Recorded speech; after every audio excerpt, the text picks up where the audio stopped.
Assalamualaikum warahmatullahi wabarakatuh. Selamat pagi teman-teman. Alhamdulillah pagi ini disambut dengan keindahan tanaman hias yang menyejukkan hati. Betapa nikmatnya memulai hari dengan mensyukuri ciptaan Allah. Semoga hari ini penuh berkah untuk kita semua.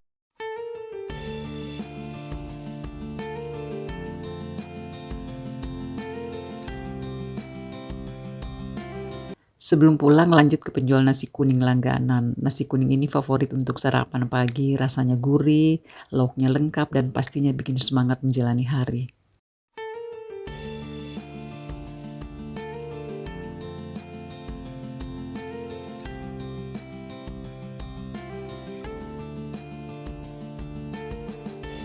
Lanjut di siang harinya di hari Minggu, waktunya bikin cemilan keluarga untuk keluarga tercinta. Kali ini bikin pisang goreng renyah jadi pilihan. Aroma pisang goreng yang baru matang menambah hangat suasana di rumah. Bahagia itu sederhana, menikmati cemilan bersama keluarga di akhir pekan. Kami sekeluarga memang doyan dengan pisang goreng, mau pisang Ambon, pisang kepo, pisang raja, pokoknya apa saja asal digoreng pasti habis dimakan. Tapi kalau hari ini yang saya goreng itu pisang Ambon namanya. Pisang manis rasanya digoreng sebentar langsung harum semerbak di dapur. Hangat, manis, renyah, camilan sederhana tapi bikin suasana minggu makin istimewa. Tuh kelihatan di video, saking enaknya saya makan sambil menggoreng juga karena tidak tahan menunggu dingin. Panas-panas langsung lahap. Beginilah kalau sudah doyan, goreng satu, makan satu, goreng lagi, makan lagi. Habis deh sebelum sampai di meja. Ini karena sudah kenyang dengan pisang goreng, jadi jam berapa itu baru saya masuk dapur untuk makan siang. Jadi sebenarnya bukan makan siang, tapi makan sore. Kali ini saya masak sayur wortel, kacang panjang, campur-campur jadi satu. Ini persiapan untuk makan sore jam-jam 3. Kalau di rumah itu memang saya kalau bikin sayur itu pasti ada wortelnya, karena menurut saya wortel itu kan bagian daripada vitamin C dan itu sangat dibutuhkan oleh tubuh kita. Jadi sayur apapun yang saya masak, sayur sawi, sayur kacang panjang itu harus ada campuran wortelnya, biar sedikit karena itu juga bisa menggugah selera kalau kita sudah lihat warnanya yang orange-orange itu. Kemudian lanjut masak cumi. Kalau masak cumi itu hanya satu resep andalanku di rumah karena kebetulan keluarga suka semua termasuk anak dan suami. Itu kalau kita masak dengan dicampur sedikit asam. Jadi biar rasa asap-asapnya itu yang enak dirasakan. Saya pernah mencoba memasak cumi, menumis cumi itu dengan memakai bumbu-bumbu yang lain tanpa saya kasih asam, tapi ternyata anak dan suami itu kurang suka, jadi kembali lagi ke selera awal.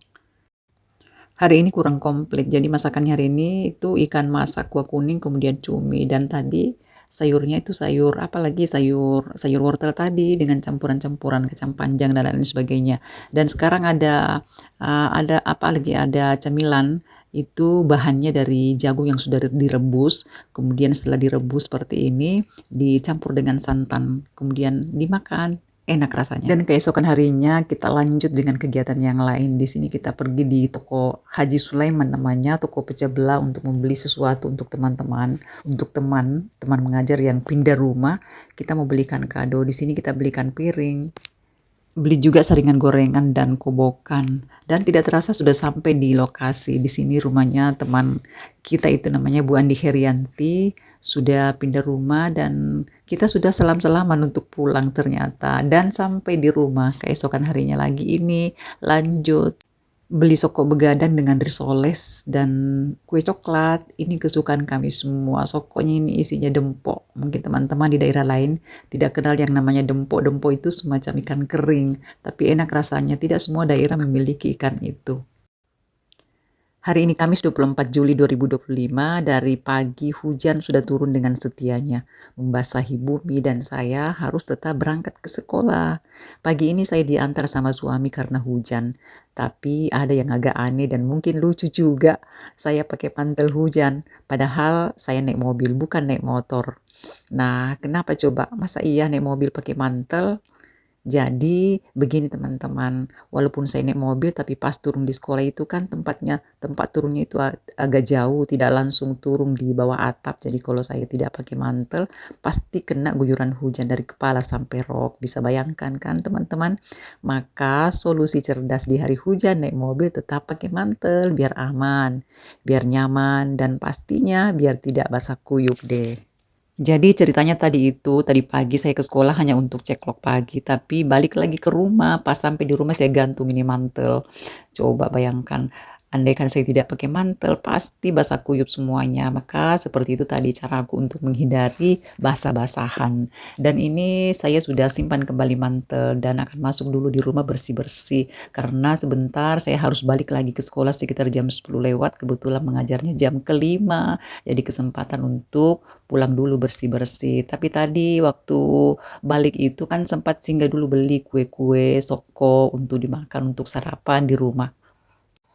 Seperti kebiasaan saya sebelum masuk ke rumah itu, kalau kita dari luar sebelum masuk ke rumah pasti dulu bersih-bersihkan di teras. Apalagi kalau terasnya kurang bersih, harus wajib ngepel-ngepel baru masuk. Dan sekarang sudah ada lagi di dapur, tapi ini sudah keesokan harinya, hari Senin lagi. Hari Senin itu kan kita pakai baju putih seperti pada video saya kemarin-kemarin itu, saya sempat menyampaikan bahwa di hari Senin dan Selasa itu ASN di bawah naungan Kemenak, Kementerian Agama itu harus berbaju putih, itu pakaian dinas harian kita. Mungkin masih ada di antara teman-teman yang bertanya, di mana kerjanya ini Ibu? Jadi saya sampaikan kembali bahwa saya bekerja, itu saya mengajar di salah satu madrasah yang ada di kabupaten saya, di MTSN 1 Bone. Pokoknya setiap mau ke kantor wajib singgah di Cermin Bundar ini, karena kenapa di sini sepertinya memberikan aura yang positif kalau saya berhadapan dengan cermin ini baru berangkat ke kantor. Sekarang sudah siap-siap menuju kantor. Jam berapa ke kantornya Ibu? Jadi saya berangkat itu ke kantor itu jam 6.30, pokoknya harus berangkat. Jadi sering sekali itu saya yang duluan berangkat daripada suami. Padahal suami sebenarnya itu kan dia TNI yang seharusnya lebih duluan pergi. Tapi kenapa yang kenyataannya saya yang pasti duluan berangkat baru dia. Kalau kita sudah terbiasa itu tidak akan menjadi berat. Jadi kalau subuh itu memang sudah harus bangun itu pukul 3.30. Kapan terlambat bangun maka akan keteteran semua. Jadi harus memang dipersiapkan.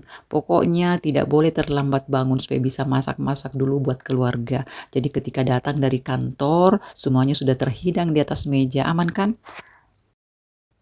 Oh iya, sebelum berangkat tadi pagi sempatkan dulu siapkan camilan. Jadi walaupun itu hanya sepotong roti, tapi kue-kue sederhana saja, namun bisa menjadi penjanggal lapar dan penghangat suasana.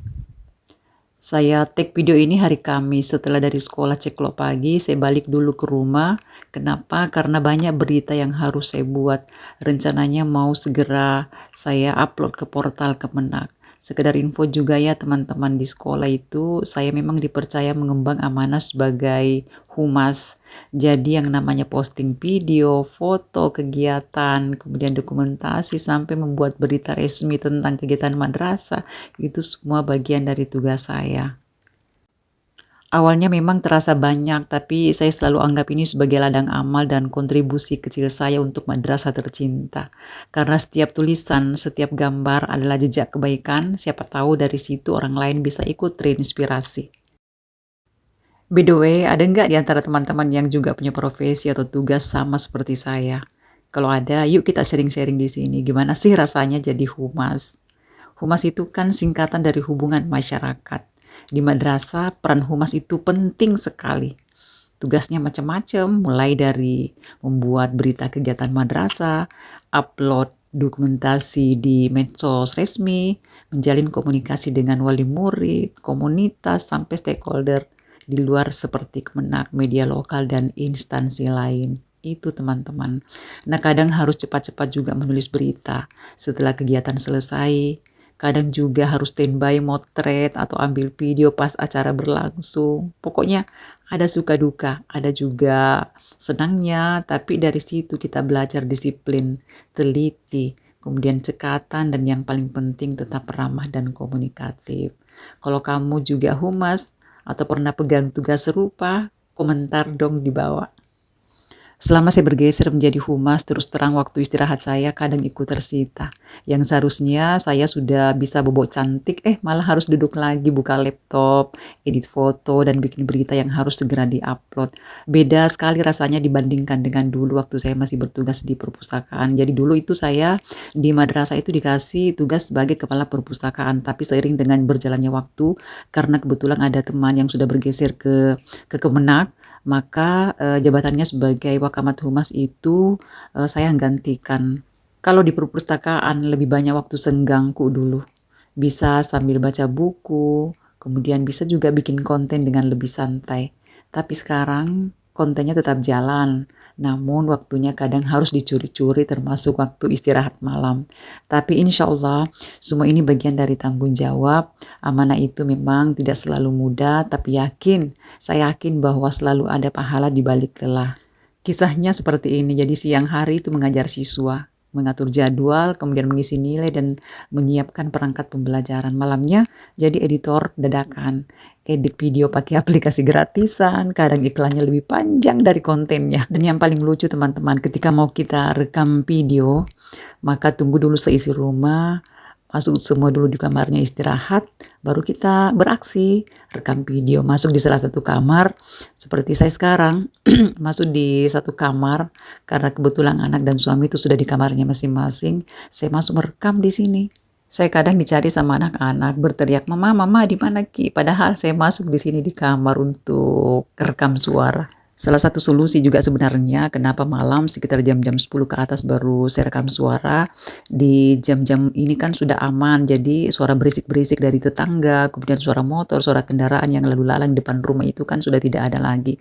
Jadi meskipun kami tinggal di BTN perumahan bersubsidi yang apalagi namanya tidak terlalu ramai dari kendaraan, tapi kalau siang kita mau ambil suara itu juga terganggu sedikit. Sampai di sini sharing-sharing saya. Mari Kidi, wassalamualaikum.